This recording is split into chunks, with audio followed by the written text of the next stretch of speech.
tenen limitació d'espai, les falles infantils. Poden fer... la mesura és un cilindre de 3 metres de diàmetre i 3 metres d'alt.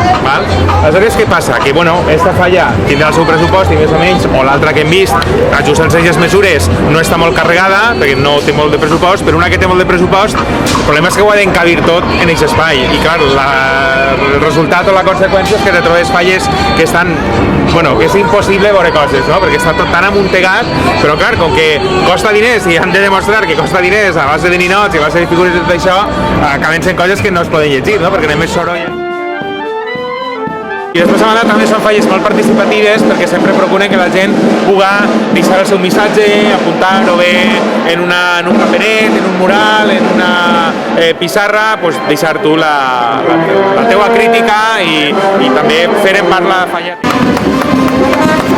Han constituït un grup que es diu Falles i més innovació, més experimentació, un poc per a posar en valor, per a fer una mena de circuit de falles alternatives, en propostes plàstiques i de continguts alternatius. L'Ajuntament des de fa, pot ser 15 anys, Manuel, fa el concurs de falles experimentals, uns 15 anys. Concurs de falles experimentals, però que no acaba de ser sinó un altre concurs més amb els seus premis i les seves rutines. Llavors, aquestes falles el que van proposar era fer un concurs entre cometes alternatius.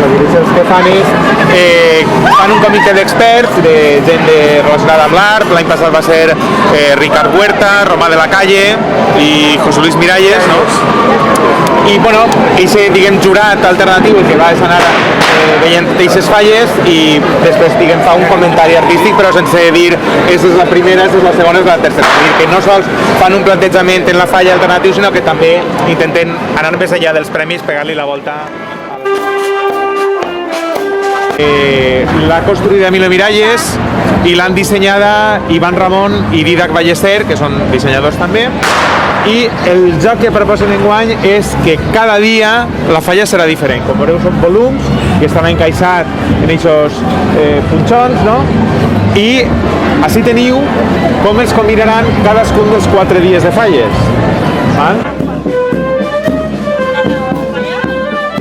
Estava dient la vareta. La vareta s'utilitzava per a fer les figures de grans volums, i se recobria, l'estructura de fusta se recobria de cartó i aleshores ja tenies això, els grans volums. La passarel·la és, com vegeu, una falla que fa com un pont i aleshores se pot passar per baix. De fet, en la Fira de Juliol no se feien falles, però se feien uns ninots enormes que passava el tramvia per baix, de l'etiqueta que se va plantar en 1900, eren com uns gegants i se passava per baix. I després, en aquesta època, se feien falles que això, podia passar el tramvia, podien passar els carros, podia passar la gent, i es deia falla passarel·la. Recorda que de l'any 90, que va ser una Jordana... Bé, vos deia que l'artista és el mateix que el d'aquella falla, Dani Jiménez, que és el tercer any que fa aquesta falla, i el tercer no, el segon any.